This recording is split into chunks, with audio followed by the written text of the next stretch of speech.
This is the Daily Bread Bible study for day 111. We are looking at 2 Kings chapters 9 through 10.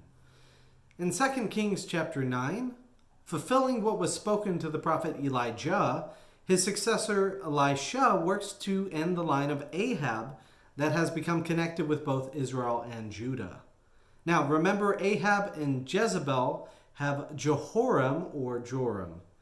He is called King Joram of Israel. On the Judah side, King Jehoshaphat has a son named Jehoram.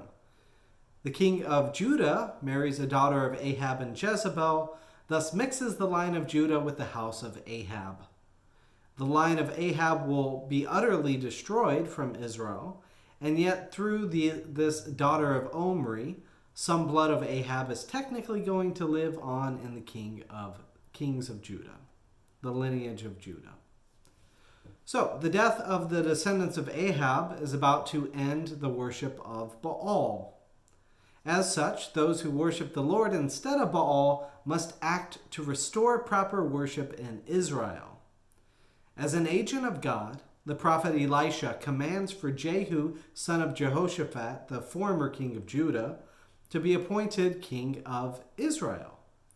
Thus, we again have connection between the kingly lines of Israel and Judah. Now, Jehu is tasked with fulfilling the former prophet Elijah's message, originally given in 1 Kings 21. You shall strike down the house of your master Ahab, so that I may avenge on Jezebel the blood of my servants the prophets, and the blood of all the servants of the Lord. For the whole house of Ahab shall perish. I will cut off from Ahab every male, bond or free in Israel. So Jehu is anointed king and gets to work. He tracks both King Joram of Israel and King Ahaziah of Judah to the city of Jezebel called Jezreel. Upon meeting both them at the vineyard Ahab stole from Naboth, Jehu shoots and kills Jehoram of Israel. King Ahaziah tries to flee, but is shot down as well.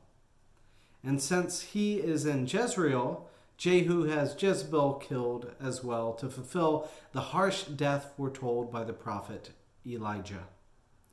Moving on to 2 Kings chapter 10, there has been much bloodshed, and yet more is to come under Jehu.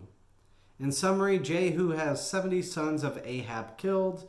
In chapter 10, verse 11, so Jehu killed all who were left of the house of Ahab in Jezreel, all his leaders, close friends, his priest, until he left him no survivor.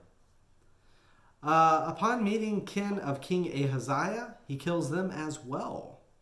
As we see in chapter 10, verse 17, when he came to Samaria, he killed all who were left to Ahab in Samaria until he had wiped them out, according to the word of the Lord he had spoke to Elijah.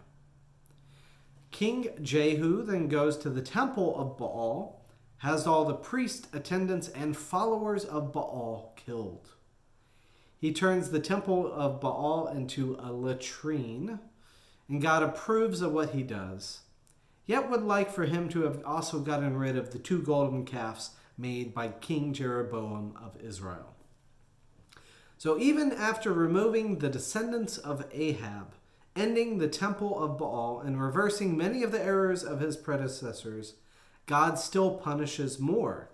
In 2 Kings 10, verse 32, in those days the Lord began to trim off parts of Israel.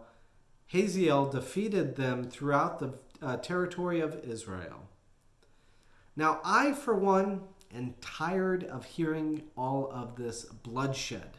I enjoy talking about God's mercy and God's self-sacrifice in Jesus.